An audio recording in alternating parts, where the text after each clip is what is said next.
지금 후보 단일화 하면서 이제 약속한 게 그거 아니겠습니까? 조국 혁신당 쪽에서 여론조사에서 졌으니까 총괄선대본부장을 맡은 거 아니겠어요? 예, 그러니까 뭐 혁신당 대표인 조국 의원이 총괄선대본부장을 한다는 거 아니겠어요? 그래서 뭐 이재명 대표하고 둘이 손을 잡고 금정에서 강화까지 강화에서 금정까지 그런 행보를 하게 되면 금정에서는 좀 변수가 있지 않겠냐 한번 뒤집어 볼 수 있지 않겠냐 하는 생각을 해봅니다. 민주당의 압승이라는 거에서 강화는 조금 힘드니 열애로 했지만 어쨌든 조국 혁신당과 공동 보조로 이번 선거를 단일한 대우로 적어도 영남은 저기 호남은 빼고 한다는 전제로 치면 어쨌든 금정은 그래도 강화보다는 가능성이 있고 그렇게 싸워야 되겠네요. 이제 호남은 뭐 양당이 이제 물러설 수 없는 싸움을 갖다 하고 있는 곳이니까. 예. 근데 그 대신 백두에서 한라까지, 한라에서 백두까지. 거꾸로 보면 이제 강화에서 금정까지, 금정에서 강화까지 양당 대표가 손에 손을 잡고 이제 움직이면서 정권 심판론을 갖다 부각시키면 네. 뭐 적지 않은 영향이 있지 않을까. 근데 그 중에서도 금정에서는 상당한 정도 영향이 있지 않을까 하는 생각을 해봅니다. 일단 투표율이 또 역시 관건이겠습니다. 그러면 뭐 통상 투표율이 재보궐선거 중에서 투표율이 높은 경우가 서울시장 보궐선거 지난번에 했었던 그런 경우하고 박영선 오세훈 때죠. 예. 그다음에 작년에 강서구청장 보궐선거 같은 경우는 굉장히 높게 나왔습니다만 제가 볼 때 뭐 30%를 넘지 어렵지 않겠냐. 그 경우 인구 구성으로 볼 때 반드시 고 연령층한테 지지를 받고 있는 국힘 후보가 유리하기 때문에 유리하다. 이 판을 흔들려면 예. 이 판을 흔들려면 아까 말씀드린 것처럼 금정에서 강화까지 강화에서 금정까지 손에 손 잡고 양당 대표가 움직이는 것이 뭐 국민들한테 특히 3040, 50한테 탄핵을 열망한다고 한다면 그 사람들이 투표장으로 나오게 할 수 있는 것이 아닐까 하는 생각이 듭니다. 그 혁신당 입장에서는 영광 곡성의 그 선거 주력해야겠지만 어차피 금정의 판을 저렇게 키워서 후보도 아니라 요청을 해서 막 토론회까지 한 것도 혁신당이니까 마무리까지 조금 더 가야 될 필요는 있겠다. 말씀 들어보니 그런 생각이 좀 드는데 근데 선거운동 그렇게 해줘도 돼요? 법적으로 문제가 안 되나요? 뭐 법적으로는 뭐 정치 활동을 갖다가 이제 할 수가 직접적으로 옷을 입고 뛴다든지 이런 네네. 것들은 안 되는데 예. 당이 다르니까 유권자한테 혼란을 줄 수 있잖아요. 그렇지만 일반적인 정치 활동으로서 뭐 언론을 상대로 뭐 하는 활동들 뭐 얼마든지 할 수 있을 것 같다는 생각이 들고요. 조국 혁신당 입장에서는 물론 이제 사실은 영광에 네. 집중을 하고 싶겠죠. 자, 오늘 호남으로 와보시죠. 그러면. 그러나 부산에서 네. 민주당이 승리한다고 한다면 절반의 승리, 절반은 자기들의 몫이다라고 주장할 수가 있지 않겠어요? 그렇네요. 그리고 그 이후에도 만약에 거기서 민주당이 승리했다고 한다면 그 다음에 자 봐라. 단일화하니까 이기지 않냐. 좋은 선례. 다음부터는 각자 뛰다가 단일화하자 하고 주장할 수 있는 자기 지분을 갖다 그만큼의 현찰을 챙길 수가 있는 것이죠. 다가오는 선거가 지방선거가 먼저 있죠? 그렇죠. 네, 알겠습니다. 자, 이제 호남을 한번 가보죠. 호남에서는 이게 없습니다. 이게 같은 편 아닙니다. 호남에서 이제 변수가 네. 조국 혁신당이 이제 승리하는 경우, 예. 영광에서 승리하는 거 이제 지금 우리가 들어볼 수 있겠죠. 이제 곡성은 뭐 지금 현재로 볼 땐 쉽지 않다는 조금 여론조사에서 구체적인 거 아마 뭐 도표 같은 거나 이런 것도 참고하시면 될 것 같고요. 제가 일일이 이제 거론을 갖다 못 해드립니다만 아마 뉴스원 이런 데서 보도가 됐던 것 같고요. 네. 영광은 이제 리얼미터 보도까지가 있었죠. 그런 경우를 볼 때 이제 영광이 이제 지금 뭐 초미의 관심사 아니겠습니까? 만약에 영광에서 만약에 이제 조국 혁신당이 이긴다고 할 경우는 뭐 그러니까 아마 민주당 누가 그랬던가요? 뭐 약간 뚝이 무너지는 느낌 같은 게 있을 수가 있는 거죠. 늘 호남에서는 이제 다른 대안을 갖다 찾아보려고 했었어요. 이제 그러다 보니까 지난번에 이제 논란이 됐던 거 아니겠습니까? 네. 조국 혁신당 그 사무총장이 민주당은 사실은 호남에서는 국힘과 같은 존재다. 그랬더니 이건 네. 민주당에서 사과하라. 맞아요. 총장 그만둬라. 국힘 모욕이다 그랬는데 사실은 이재명 대표가 곡성에 가서 그 말씀하셨어요.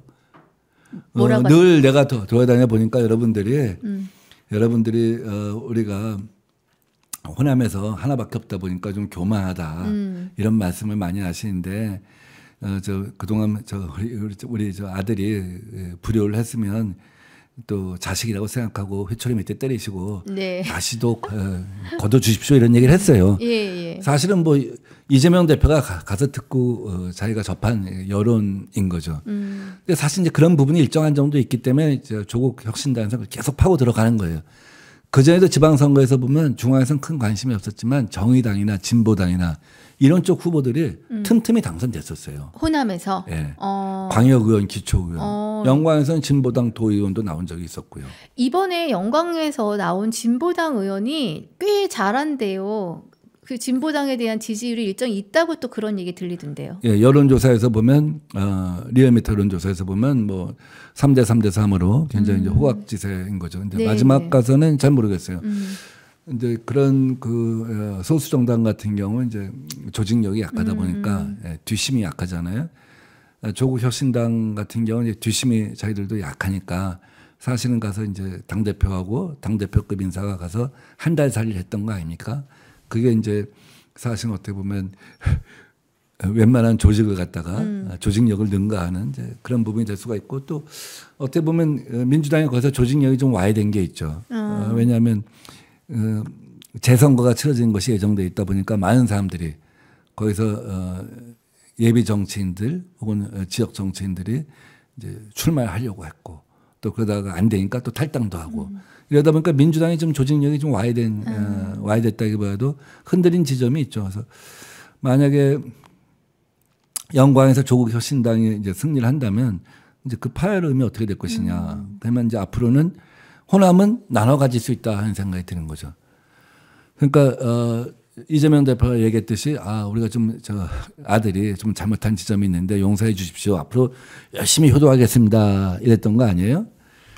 근데 아들 얘기는 조국 대표도 하신 것 같던데. 조국 대표도 했죠. 네. 그래서 그 아들이 하나만 있으면 안 되지 않습니까? 아들이 경쟁해야 되지 않습니까? 근데 호남 입장에서 보면은 늦둥이 하나 얻은 거예요. 지난번 선거에. 늦둥이가 이제 그럼 사람들이 이러죠. 아유, 민주당에서는 그러잖아요. 거의 뭐 의석도 없고 뭐도 힘도 없고 그래서 할 수 있는 게 없어요. 늦둥이라고 해봤자 한두 살짜리가 뭘 하겠습니까? 근데 정치판에서는 늦둥이가 성인이거든요. 18에서 시작하잖아요. 네. 선거 연령이. 그러니까 뭐 늦둥인데 이제 한번 키워보자 하는 생각을 갖다 해볼 수 있게끔 설득한 것 같아요. 근데 여기서 하나 PC, Political Correctness. 나중에 자식으로 바꿨더라고요. 왜 정치하는 사람 다 아들이야? 그렇죠? 이제 정치인들이 부지부식간에 하는 얘기거든요. 근데 이제 하여간 그래서 나중에 보니까 자식론을 바꿨어요. 이제 아들론에서. 네. 그래서 이제 외아들론에서 외아들론에서 형제론으로 또 외아들론에서 이제 늦둥이론으로 이렇게 바뀌었어요. 네.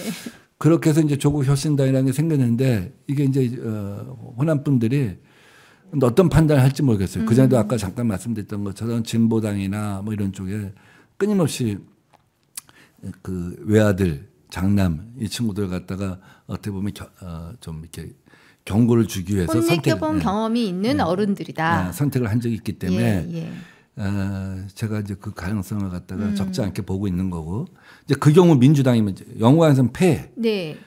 근데 금정에서도 패. 그럼 최악이죠. 최악. 근데 금정에서는 민주당이 이겨. 금정에서는 민주당이 이기고 곡성에서 이겨 민주당이. 근데 영광에서는 혁신당이 이겨. 네. 근데 이제 일반적인 관전자의 입장에서 볼 때 이제 범진보 세력이다. 그러면 다 좋은 거 아니야? 이렇게 볼지 모지만 그건 그렇지 않죠. 민주당 지지자들 입장에서는 이건 굉장히 만약에 금정에서 패고 곡성만 이기면 민주당의 앞날이 이제 굉장히 사실 혼란이 오는 거죠. 앞으로 호남에서 무조건 이제 경쟁하자는 것일 거고 비호남에서는 무조건 단일화로 가자는 그런 것이 되니까 민주당 지지자들 입장에서는 굉장히 이제 전선이 막 혼란스러워지는 거예요.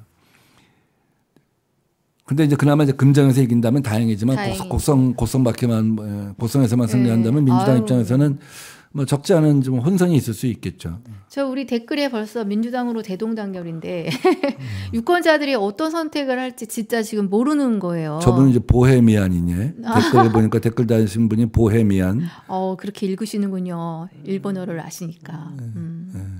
자, 근데 그러면 지금 사실은 이게 속으로는 이게 그냥 내비두면 안 되는 선거인데 이게 지금 시기적으로 국감이 열려서 다들 이제 서울로 올라오셔가지고 네. 존재감을 또 뿜뿜하셔야 되는데 어떻게? 그래서 이제 뭐 마지막으로 만약에 이제 호남에 둘하고 이제 강화하고 금정을 갖다 둘둘 나눠 가진다고 한다면 뭐 큰 변수는 없고. 그 재미없는 선거죠, 솔직히. 조국 혁신당 입장에서는 쓰라리는 선거죠. 조국 혁신당은 쓰라리고 제가 보기도 재미없습니다. 이제 관전자 입장에서는 그런 거고. 이제 그런데 결국은 지금 이제 이게 이번 선거가 국감의 한 복판에 치러지잖아요. 지금 국감 첫 주예요. 다음에 두 번째 주고 두 번째 주 수요일 날. 맞아요. 수요일 날이 되게 휴감이거든요. 네, 그러니까 네. 국감은 월화하고 목금해요. 그래서 수요일 날은 자료 정리도 하고 이런 식으로 해서 이제 휴감을 하고 그다음에 이제 다시 주말은 또 쉬고 이렇게 해서 3주를 치르는데 국감 1주, 2주, 3주 여기서 2주에 두 번째 주에 한복판에 치러진단 말이에요. 그러니까 그 사이에 뭐 주말 아니면 사실은 갈 틈이 없잖아요. 그쵸. 욕 먹잖아요. 예. 국감하고 있는데 너 여기 와 있느냐. 근데 이제 국감은 첫 번째 주가 사실 하이라이트예요. 왜냐하면 이제 첫 번째 주에 모두 이제 본부 국감을 하거든요. 네, 네. 그러니까 지금 아마 법사위는 지금 법무부랑 하고 있을 텐데 이제 법무부 국감이 이제 끝나고 나면 검찰청까지 하고 그다음에 뭐 산하 이제 산하 이제 뭐 무슨 뭐 대구 뭐 이게 부산 왔다 갔다 한단 말이죠. 그러니까 이제 이번 주 월화 목금이 아니면 피크일 것 같은데 네. 월화 목금에 이제 아마 거의 뭐 모든 화력을 다 쏟아붓겠죠. 그걸 통해서 사실은 선거 운동에 간접적인 화력 지원을 갖다가 하는 것으로 아마 지금은 선거 전략을 짜고 있는 것이 아니겠느냐. 그래서 겉으로 보면 국감. 근데 실제로는 내용적으로는 이번 선거에서 기적이 일어나서 3대 1의 선거를 갖다가 민주당 입장에서는 또 조국 혁신당 입장에서는 1대 2든 1대 2대 1이든 뭐 이런 거 갖다가 이제 본인들 일 이외에 나머지 건 뭐 민주당이 알아서 할 거니까 이제 그런 기대를 갖다 하고 있겠죠. 민주당도 조국 혁신당도 이번 국감에서 당연히 정권 심판론으로 연결될 수 있는 현 정부의 비위 의혹에 관련된 것들을 더 많이 얘기를 하려고 할 수밖에 없는 그런 국감이겠습니다. 지금 말씀을 들어보니까. 예, 이제 국감이 뭐 갈수록 초점이 바뀌어갖고 뭐 우리나라 이제 국정감사가 부활된 게 88년도인데 98, 2008, 2018. 예. 지금 36년 사이에 여사 국감이 된 건 아마 이번이 사상 초유가 아닌가 하는 생각이 들어요. 그래서 천공부터 시작해서 이제 갑자기 또 아니 그녀의 남자들이 뭐 그분들의 남자인지는 모르겠으나 MC도 그렇고 명태균 선생 비서실에 있었던 행정관도 그렇고 참 처신들이 저는 솔직히 아니땐 굴뚝에 연기가 나겠느냐는 쪽을 조금 보고 그러니까 있는 갈수록 새로운 인물들이 나타나니까 네. 이제 뭐 엠모 씨 같은 경우는 천공은 사실은 뭐 자기랑 수준이 낮은 수준이 다르다 차원이 다르다 이렇게 얘기하는데 또 MC가 이렇게 나타나니까 또 무슨 소리냐 또 알고 봤더니 박근혜의 십상시처럼 예. 또 김건희 여사의 또 십상시가 있다는 거 아니에요? 뭐 줄여서 뭐 김상시라고도 하고 뭐 권상시라고도 하는데 혹은 이제 구상시에 비해서 신상시, 유상시라고도 하는데 유상시 이런 것들이 이제 계속해서 말하자면 그 조명을 받게 되면 이건 뭐 그야말로 국정문란이죠. 지금 조국 대표가 한 발언이 많이 틀리지 않은 것 같다는 생각이 드는 거예요. 제2 최순실 사건으로 국정농단. 그러니까 오늘 매 대표님 나오셨으면 정말 재밌을 뻔했던 게 매 대표님이 올 총선 전에 그랬거든요. 그 휴대폰을 바꾸는 사람이 많을 거고 그 휴대폰을 절대 한강에 빠뜨리지 않는다. 다 캐비넷에 숨겨두고 있다. 그랬는데 오늘 그 MC가 인터뷰에서 그렇게 얘기한 거죠. 나는 휴대폰을 6개월마다 교체하는데 몇 개가 더 있다. 거기에 다 들어있다. 그 아니 왜 교체하는지 모르겠는데 하여간 자기한테 불리한 일이 있는 경우는 그 휴대폰을 갖다 없애버리겠다는 거고. 왜냐하면 이제 휴대폰에는 모든 게 있잖아요. 무슨 우리 텔레그램으로 해도 국회의원들이 맨날 텔레그램 쓰잖아요. 네. 텔레그램을 해도 다 여기 남아 있거든요. 그러니까 제가 봐도 그래요. 그러니까 자기한테 불리한 경우는 버리려고 하는 거고 자기한테 유리한 경우는 써먹으려고 보관하고 있는 거겠죠. 네. 알겠습니다. 굉장히 고요해 보이나 이번 보궐선거는 결과론적으로 보면은 누군가는 굉장히 아프고 누구는 승기를 잡고 이렇게 또 변곡점이 될 수 있는 그런 선거다. 예, 그래서 선거를 갖다 제가 이제 오늘 좀 분석해 드렸는데 대체로는 우리 선거 전략 지도라는 거 한번 들어보셨어요? 선거 전략 지도. 네, 제가 2014년 이 여간에 그때 이제 16년 사이에 민주연구원장 할 때 문재인 당대표 시절이죠. 예, 예. 그때 만든 지도인데 역대 선거들을 갖다가 한 20년치를 이렇게 분석을 하는 거예요. 득표율, 개표율, 사전투표율 이런 것들이 상관관계, 그다음에 인구 추이, 그다음에 그 공시지가 뭐 이런 것들을 공시지가까지 들어가요. 네, 그럼요. 뭐 인구 추이 같은 건 굉장히 중요한 게 네, 뭐냐면 네. 지금 부산대가 있는 곳이거든요. 금정구는. 그런데 서울 같은 경우는 그 MZ 세대가 가장 많이 사는 세 개 동을 꼽으라고 하면 건대 입구역 근처하고 신촌역하고 신림역 근처예요. 여기 MZ 세대가 굉장히 많아요. 예. 그러면 그 지역의 유권자 지도가 이제 어떻게 되는지 갖다 알 수가 있잖아요. 그래서 그런 연령, 그다음에 공시지가가 그동안 어떻게 변화해 왔느냐.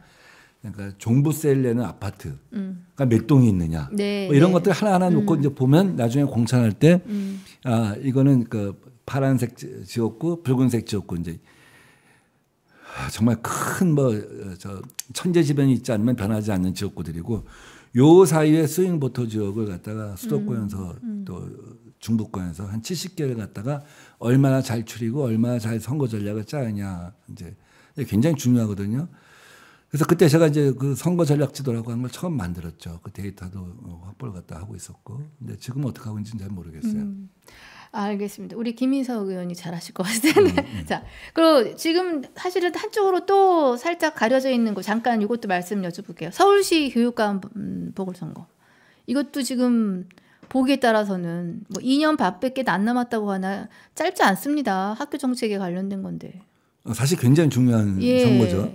서울 시민들이 이번 선거가 있는지조차 잘 모르는데 네. 더군다나 이제 후보 토론이 아주 이상하게 맞아요. 됐잖아요. 네. 그런 허술한 법률, 진짜. 또 허술한 법에서 이걸 통해 갖고 선거에 아주 부정적인 영향을 좀 미치고 있는 것 같은데 아마 시간이 지나면서 어떻게 될지 모르겠어요. 지금 뭐 교육 쟁점은 다 아시잖아요.